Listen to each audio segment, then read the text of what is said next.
पहले तो आबकारी विभाग और पुलिस प्रशासन ये बताए कि महुए का पेड़ किसका है? हम आदिवासियों का। महुए पेड़ पे जो फूल लगते हैं वो किसके हैं? हम आदिवासियों के। उस फल से दारू बनाता कौन? हम आदिवासी। उसको पीता कौन? हम आदिवासी। तुम्हारा आबकारी विभाग का क्या काम है हमारे क्षेत्र में? भाई आपका कोई हक नहीं है उस फल पे, उस पेड़ पे। तो आपने चमेली बाई का 34(2) का मुकदमा दर्ज कैसे किया? ये प्रशासन के लोग बताइए, आबकारी विभाग के लोग बताइए। हम बार बार मंच से कहते हैं, मुझसे पूर्व वक्ता रामदेव भाई ने कहा, महाराष्ट्र के साथी आए थे, उन्होंने कहा कि आदिवासियों पर सीआरपीसी आईपीसी की कोई भी धारा लागू नहीं होती है। ये खुद सीआरपीसी आईपीसी के सेक्शन 5 में उनकी बुक में लिखा हो, फिर भी आदिवासियों को जबरन जेलों में ठूसा जा रहा है क्योंकि आप लोग पढ़ नहीं रहे हो। आप लोगों को बार बार कहा सीआरपीसी आईपीसी की बुक उठाओ, उसका सेक्शन 5 पढ़ लेना, बाकी पूरी बुक को छोड़ देना, रद्दी है वो, हमारे कोई काम की नहीं है। और यहाँ के कलेक्टर ने 144 लगा दी कल। उनको वो शायद मसूरी से सैडन से ट्रेनिंग लेकर नहीं आए।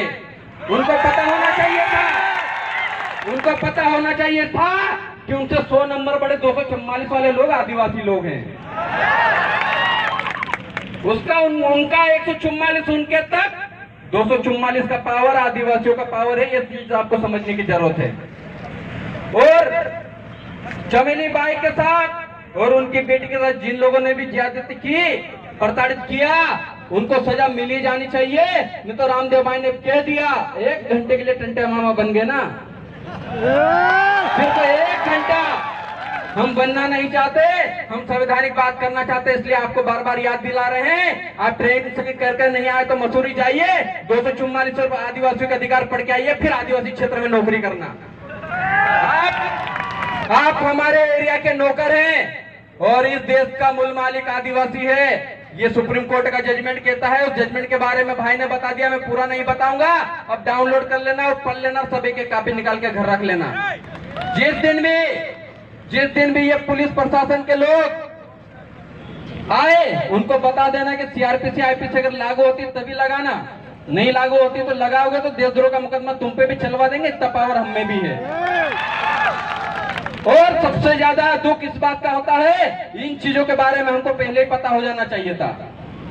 लेकिन हमारे समाज से जो नेता बने, चाहे वो कांग्रेस के हो चाहे बीजेपी के हो, उन्होंने कभी नहीं कहा कि तुम संविधान पढ़ो। उन्होंने बोला बस तुम तो वोट दो और घर जाओ, बैठ जाओ, बाकी कुछ नहीं कहा। अगर संविधान पढ़ा देते ना तो आज पुलिस वाले हमारे घर नहीं घुसते, हमारे गांव में नहीं घुसते। आज भी हमारी काकड़ होती है, काकड़ के अंदर, जिसको हम लोग सीमा, गांव के सीमा कहते हैं, उसके अंदर किसी भी सरकारी व्यक्ति का पावर नहीं है, वहां ग्राम सभा का पावर चलता है। लेकिन इसके बावजूद भी वो लोग अंदर आ रहे हैं क्योंकि हमारी कमजोरी के हम पढ़े नहीं। जिस दिन ये कानून की किताबें उनके सामने कर दिए, पीछे गाड़ी घुमा के वापस चले जाएंगे। तो ये चीजें पढ़ना शुरू कीजिए। और अभी मैं बैठा था और यहाँ पर मुझे वन विभाग वाले साथी द्वारा प्रताड़ित किए गए कुछ लोग आए थे।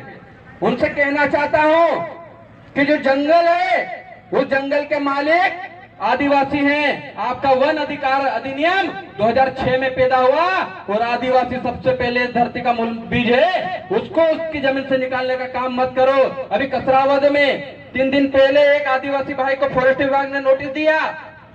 मैं वन विभाग से पूछना चाहता हूं कि उन्होंने नोटिस किस आधार पर दिया? आपको आदिवासियों के संरक्षण और सुरक्षा की जिम्मेदारी दी गई है, ना कि उसको उसकी जमीन से बेदखल करने का कहा गया है। इसके बावजूद अगर बेदखली की जाती है, और आज देखो वो भाई अपनी जान गवा दिया, वो जान आत्मसम्मान में गवाया कि मेरी झोपड़ी को गिरा देंगे, उनकी झोपड़ी को खत्म कर देंगे।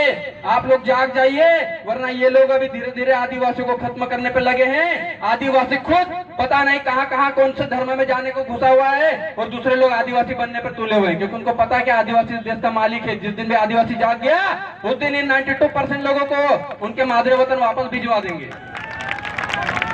इन चीजों को समझिए।